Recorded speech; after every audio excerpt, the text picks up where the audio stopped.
आज एक ऐसी घटना के बारे में आपसे रूबरू कराएंगे और आपको सचेत भी कराएंगे। अगर रास्ते में सुनसान इलाके में जा रहे हो तो कृपया समय का ध्यान जरूर रखें। ऐसी ही घटना हुसैनाबाद को के पथरी पंचायत की है, जहां लगरलोट गांव के समीप एक राहगीर, यूं कहूं राहगीर तो कह सकता हूं, परंतु वो स्कॉर्पियो का ड्राइवर था जिसका नाम सुनील कुमार था। वह अपने घर रात में गाड़ी चलाकर आ रहा था। उसके बाद गाड़ी को अपने मालिक के यहाँ लगा करके और सुनसान रास्ते से वो अपने घर जा रहा था। लगरलोट पहुंचने के बाद कुछ हमलावरों के द्वारा कह सकते हैं उनकी गाड़ी को ओवरटेक किया गया। बाइक से थे, बाइक के आगे ओवरटेक करके गाड़ी लगाया गया, जैसा कि वो बता रहे हैं। उसके बाद ओवरटेक करने के बाद उनके गले पर लगातार हमला किया गया। गले की जो श्वास नली है वो कट गई। कटने के बाद हुसैनाबाद अनुमंडलीय अस्पताल में तुरंत उन्हें ग्रामीणों की सूचना के मिलने पर उन्हें भर्ती कराया गया। वो उसके बाद वहां से जब रेफर कर दिया जाता है तो मेदिनीनगर सदर अस्पताल के नाम से बहुत चर्चित, यूं कह सकते हैं, लेकिन नाम का ही सिर्फ हॉस्पिटल है। ये हम नहीं कर रहे हैं, ये परिजन कर सकते हैं, आप देख सकते हैं।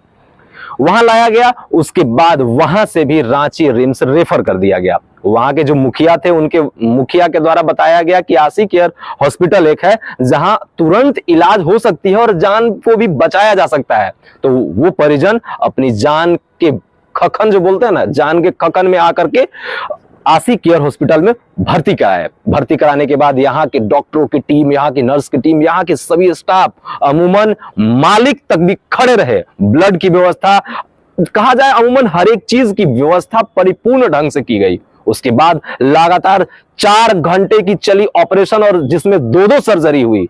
इसके बाद अभी तक 75 से 80% रिकवर कर गई है। क्या कहते हैं? देखिए, हम लोग का शुरू से यही प्रयास रहा है और इसी उद्देश्य के साथ इस हॉस्पिटल हम लोग शुरू किए थे कि इमरजेंसी केस में, खासकर जो गोल्डन आवर है, उस परिस्थिति में हम लोग मरीज को तुरंत तात्कालिक जो सहायता दे सके ताकि मरीज की जान बच जाए। और इसी उद्देश्य से ये हॉस्पिटल हम लोग ने स्टार्ट किया था। और कल इसका एक छोटा सा एग्जाम्पल आपके सामने है।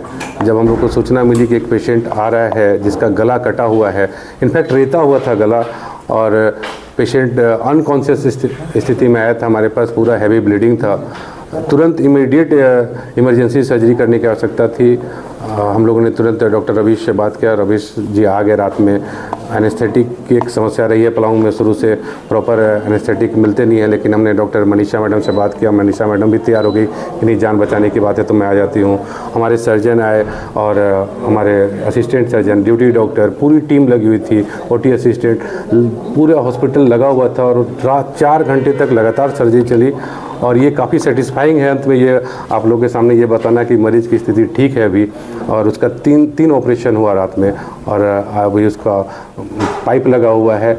अभी वो आईसीयू में हमारे यहाँ है, बट पेशेंट स्टेबल है और हम लोग उम्मीद करते हैं कि यहाँ से वो ठीक होके जाएगा। पलामू में कोई विकल्प नहीं है लोगों के पास। अगर आपके पास तुरंत इमरजेंसी है तो आपको रांची, पटना या बनारस जाने के अलावा दूसरा कोई उपाय नहीं है। और हमारे पास इतनी सुविधा नहीं थी अभी तक कि लोगों को कहीं जा सके। और जाने के क्रम में भी अगर 4 घंटे का समय है कम से कम रांची जाने में, वहाँ तक अगर पहुँच गए तो ठीक है, नहीं तो जैसे इसी केस में मरीज़ के पास बिल्कुल समय नहीं था। अगर शायद रांची जाता तो सरबराह तक भी नहीं पहुँच पाता, क्योंकि स्थिति इतनी दयनीय थी। तो तुरंत डिसीजन लेना था और तुरंत ऑपरेशन करना था। हमने पेशेंट के अटेंडेंट से बात किया, उनके भाई आए हुए थे, उन्होंने बोला कि नहीं सर, हम लोग यहाँ पे तैयार हैं। उन्होंने अपना कंसेंट दिया। उनके पास पैसे भी नहीं थे। हमने बोला कोई बात नहीं, पैसे आगे पीछे हम लोग देख लेंगे, लेकिन अभी मरीज़ की जान बचाना ज़रूरी है। खासकर डॉक्टर रवीश ने बोला कि आप पैसा दे नहीं दे, लेकिन इस पेशेंट को हमको बचाना है किसी भी हालत में। और उन्होंने एक मैराथन सर्जरी किया और फाइनली उन्होंने बचा लिया। और ये मेरे लिए बहुत सेटिस्फाइंग है। खासकर पलामू वासियों के लिए बहुत बड़ी सौभाग्य की बात है कि हमारे बीच ऐसे डॉक्टर हैं जो इस तरह का केस भी हैंडल कर सकते हैं, जो बड़े बड़े अस्पताल करने से ही सकते हैं। क्या कहते हैं यहाँ के डॉक्टर जिन्होंने ऑपरेशन किया है, देखिए। कल रात में मेरे पास एक मरीज आया जो कि जिसके गर्दन पे काफ़ी गहरा चोट लगा हुआ था और वो सांस लेने में काफ़ी असमर्थ था। उसका ऑक्सीजन लेवल अराउंड 70% हो गया था। तो फिर हम लोग तुरंत प्लान किए कि देखें कि जब भी वो सांस ले रहा था तो उसके गले में काफ़ी सूजन हो जा रही थी। तो हमें लग गया कि सांस की नली इसकी कटी हुई है और सांस लेने में ये असमर्थ है। तो पहले हम लोग सोचे कि पहले सांस की एक नली बनानी होगी जहाँ पे चोट लगी है, तो हम लोग ने सांस की नली बनाई।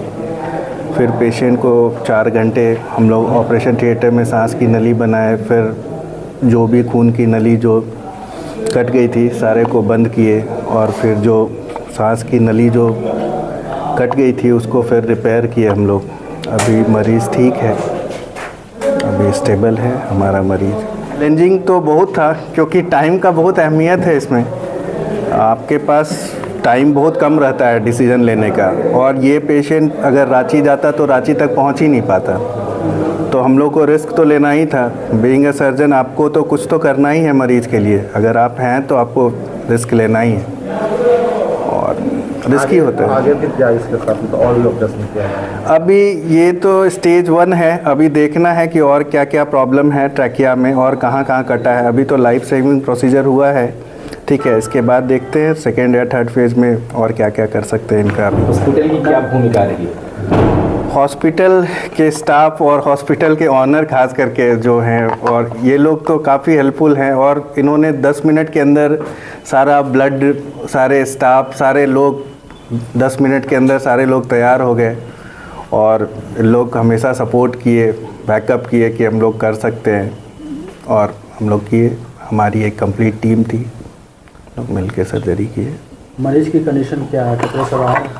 मरीज़ की कंडीशन अभी स्टेबल है, सारा कुछ कर रहा है। अभी बोल नहीं पा रहा है क्योंकि सांस की नली में ट्यूब डाला हुआ है, और मरीज़ अभी ठीक है, स्टेबल है।